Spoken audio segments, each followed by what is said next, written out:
Why did the media largely ignore the death of a great singer? Let's drop the needle on a tribute to one of our most beloved soul singers.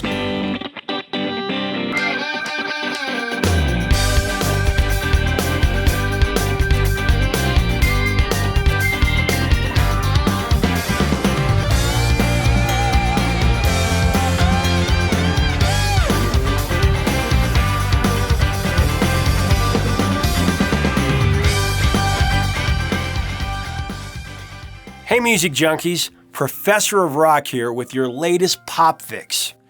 As you know, every week we go in depth on the greatest songs in pop history with the writers and the artists who created them.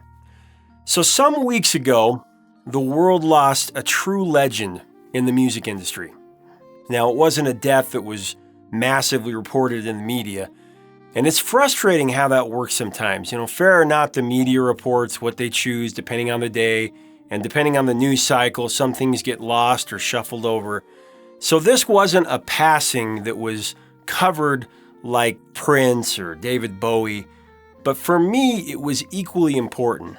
James Ingram was a true master of gospel and soul, and he lost his life to a debilitating disease.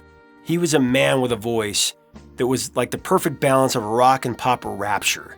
He was one of the great soul interpreters of our last 40 years, as evidenced by his body of work that included hits on Quincy Jones' Grammy-winning record, The Dude, which were 100 Ways, Find 100 ways, and Just Once. just once, can we find a way to finally make it right? In fact, over at ProfessorOfRock.com, we're featuring a mini documentary this week on Just Once, with the songwriters who created it, the husband and wife team of Barry Mann and Cynthia Weil, who are not only in the Rock and Roll Hall of Fame, also the Songwriters Hall of Fame, but they're also the writers behind the most played radio song of the 20th century, You've Lost That Lovin' Feeling. So they tell some stories about James Ingram and his unbelievable gift in this feature. So go to ProfessorOfRock.com and check it out. James Ingram became one of Quincy Jones' secret weapons. He not only had those big hits on Quincy's album, but he also had the #1 hit, the duet, Baby Come to Me with Patty Austin, who's also wonderful. When the song first came out, it didn't do very well on the charts, but it actually found new life when it was used in the soap opera General Hospital.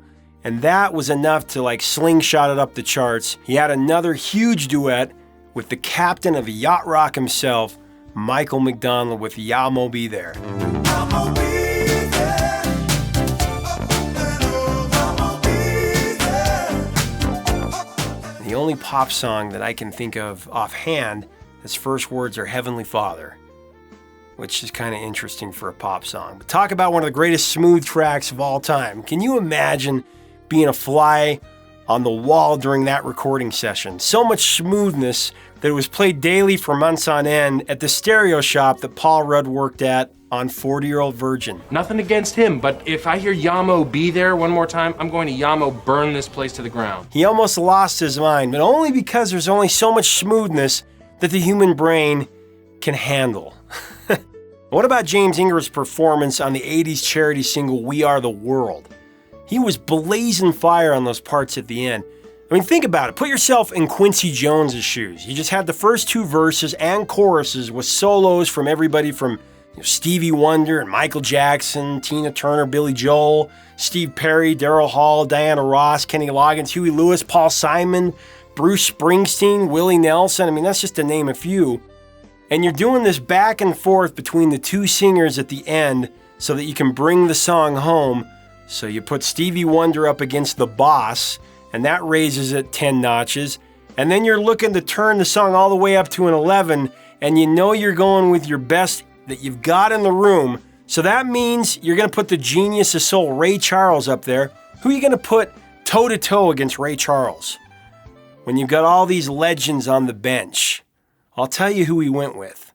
Quincy Jones went with his secret weapon, James Ingram.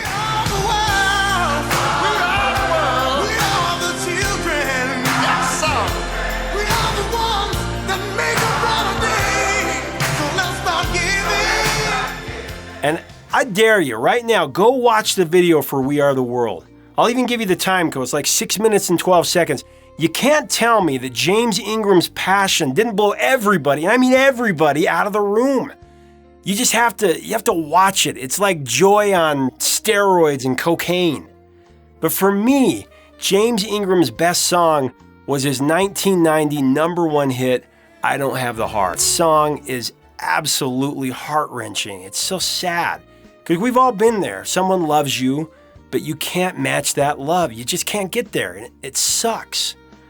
Whereas Bonnie Raitt's song that came out just a year later, I Can't Make You Love Me, is from the perspective of a person who's lamenting that she'll lay down her heart and feel the power, but her lover just can't get there. James Ingram's song is the other side of that conversation. He laments that he doesn't have the heart to love this person the way that they want him to. He doesn't want to break her heart. It's the last thing that he wants to do, but no matter how hard he tries, he can't do it.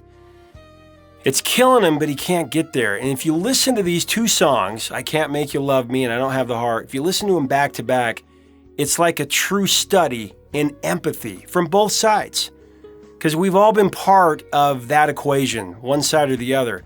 Now, neither of these songs were written by the artists that made them the standards that they are, but that's what's special about great artists as interpreting pop music. So subscribe below for updates and help us keep this music alive.